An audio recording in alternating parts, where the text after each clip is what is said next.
नमस्कार प्यारे बच्चों, क्या हाल है। मैं इंजीनियर मोहित यादव आप सबके बीच फिर हाजिर हो चुका हूं अपने नई वीडियो के साथ, जिसमें आप जानेंगे पॉलिटेक्निक एंट्रेंस एग्जाम की तैयारी कैसे करें। तो आज हम जो टॉपिक स्टार्ट करने जा रहे हैं फिजिक्स का टॉपिक है, हीट वाला, जिस टॉपिक का नाम है, सामने देखें,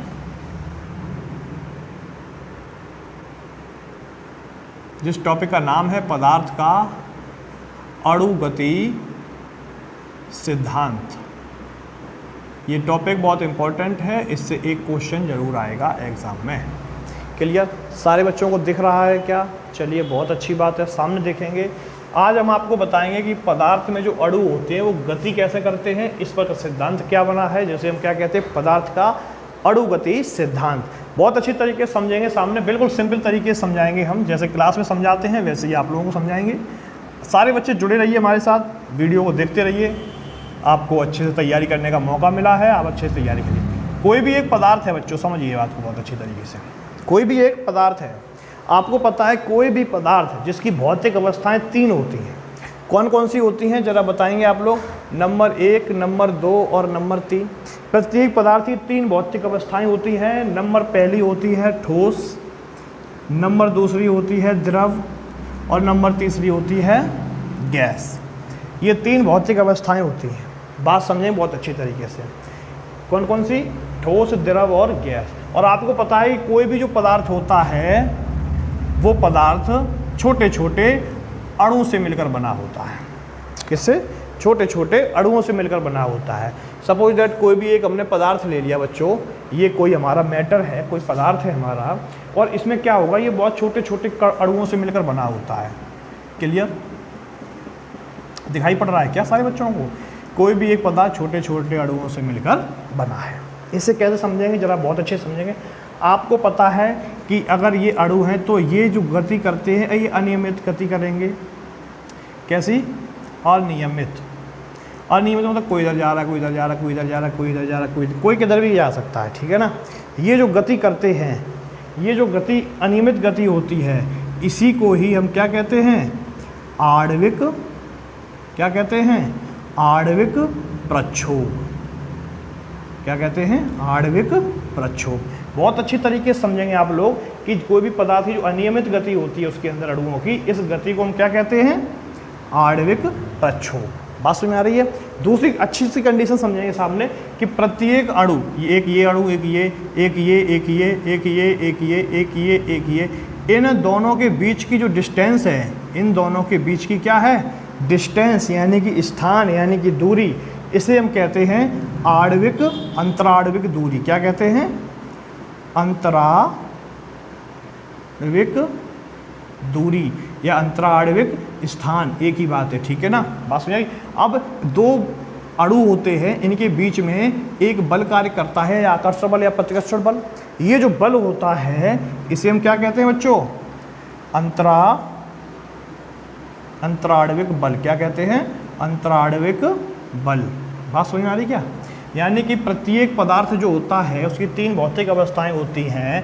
पदार्थ अणुओं से मिलकर बना होता है, छोटे छोटे अणु होते हैं। ये अणु एक दूसरे से पास भी हो सकते हैं, दूर भी हो सकते हैं, यानी कि अनियमित गति से चलेंगे अंदर ही अंदर। अनियमित गति की इस घटना को हम आणविक प्रक्षोभ कहते हैं। दूसरी बात क्या है? इन दोनों के बीच कुछ ना कुछ स्थान है, दूरी है, इस दूरी को हम आणविक स्थान या आणविक दूरी भी कह सकते हैं बच्चों, ठीक है ना। और दूसरी कंडीशन, तीसरी कंडीशन ये अंतराणविक बल। क्या? इन दोनों के बीच में कुछ ना कुछ आकर्षण या प्रतिकर्षण बल होता है, इसे हम क्या कहते हैं? अंतराणविक बल कहते हैं। बात समझ में आ गई? 3 चीज़, कोई दिक्कत साफ कर दें इसे। दूसरी चीज़ समझेंगे बच्चों अच्छी तरीके से, सामने देखेंगे कि 3 भौतिक अवस्थाएं होती हैं, ठोस, द्रव और गैस। क्लियर? बात समझ में आ रही क्या?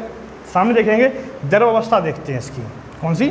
द्रव अवस्था देखते हैं। सामने देखें सारे बच्चे कि कोई भी एक लिक्विड है, द्रव को हम क्या कहते हैं? लिक्विड। कोई भी एक बॉक्स में हमने क्या भर रखा है? लिक्विड। क्या भर रखा है? लिक्विड। ये रहा जल, दिखाई पड़ रहा, ठीक है। इसकी कंडीशन क्या है? द्रव की बात करते हैं हम। किसकी? द्रव की। द्रव की बात क्या करते हैं? सबसे पहले द्रव के अंदर, द्रव की कंडीशन, पहली कंडीशन क्या होती है? इसका आयतन निश्चित होता है। पॉइंट बाय पॉइंट लिखा दें। आयतन कैसा है? निश्चित। बट आकार कैसा है? बट आकार कैसा है? अनिश्चित। ये इसकी पहली कंडीशन है, इसे बहुत अच्छे से समझेंगे आप लोग, ठीक है। दूसरा क्या होता है, इसके जो अणु होंगे, किसके अणु, इसमें जो अणुओं की गति होगी बच्चों लिक्विड में, ये अनियमित होती है। कैसी होती है, अनियमित होती है। कैसे, मतलब समझिए कि कोई लिक्विड भरा हुआ है, इसकी कहीं ये इधर जाएगा अणु, कहीं इधर जाएगा, कहीं इधर जाएगा, कहीं इधर जाएगा, ये वाला अणु इधर जाएगा। ये जो गति हो रही है, कैसी हो रही गति, ये अनियमित गति हो रही है। कैसी, अनियमित गति। ये पॉइंट क्लियर कर लेना अच्छे से तैयार। दूसरी चीज़ क्या होती है, जब भी आप इसे गर्म करेंगे, जब भी आप किसी द्रव को क्या करते हैं, गर्म करते हैं, गर्म करने से क्या होता है, ये जो अणु हैं इसके बीच में, इनके बीच का जो स्थान है, आणविक दूरी बढ़ जाती है, जिसके कारण ये जो द्रव होता है उसमें जो अणु होते हैं उनके बीच में जो गति आएगी वो भी कैसी हो जाती है, तेज। किसके कारण, गर्म करने के कारण, क्योंकि अंतराणविक दूरी बढ़ने लगती है तो अणुओं की गति भी कैसी हो जाती है, तेज। ये थी द्रव के बारे में जानकारी, ठीक है ना, क्लियर। आगे पढ़ेंगे हम लोग, आगे पढ़ेंगे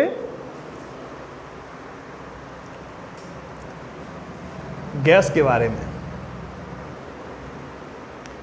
आगे हम लोग पढ़ेंगे गैस के बारे में कि ये चीज़ गैस पर किस प्रकार निर्भर करती है। देखते हैं अच्छी तरीके से सामने। अब बात करते हैं गैस की। गैस में अणु की गति का सिद्धांत किस प्रकार कार्य करता है। आपको पता कि कोई भी गैस है, एक बॉक्स में है, अणु, इसकी गैस में क्या होता है, अणुओं की गति का सिद्धांत सबसे पहला काम तो ये करता है कि इसके अंदर जो भी अणु हैं, इसके अंदर जो भी अणु हैं वो सदैव अनिश्चित रहते हैं। यानी कि अनिश्चित का मतलब है एक जगह स्थान पर निश्चित नहीं रहेंगे, वो हमेशा गति करते रहेंगे। दूसरा पॉइंट इसका क्या है, कंडीशन समझेंगे कि यदि आप गैस को गर्म करते हैं, यदि आप गैस को क्या करते हैं, गर्म करते हैं, बहुत अच्छी तरीके से समझेंगे। आपने गैस को गर्म किया, गैस को गर्म करने से इसके जो आणविक हैं, अणु हैं, ये अणु कैसे हो जाते हैं पता है आपको, इनके बीच में गति बढ़ने लगती है। कैसी बढ़ने लगती है, अणुओं की गतिज ऊर्जा बढ़ने लगती है। आपको पता है कि जो भी एनर्जी होती है इसमें काइनेटिक एनर्जी होती है, काइनेटिक एनर्जी होती है जो, ये सदैव टेम्परेचर के प्रोपोर्शनल होती है। टेम्परेचर की कैसी होती है, प्रोपोर्शनल होती है। यानी कि energy is proportional to T. यदि आप एनर्जी बढ़ाएंगे तो आपका टेम्परेचर बढ़ जाएगा, यदि आप टेम्परेचर बढ़ाएंगे तो इसके अणुओं की गतिज ऊर्जा भी कैसी हो जाएगी, गतिज ऊर्जा लिख दे रहे हैं, ठीक है, गतिज ऊर्जा कैसी हो जाएगी, बढ़ जाएगी। क्वेश्चन एग्जाम में ये पूछा गया है कि किसी गैस में आपने ताप को बढ़ा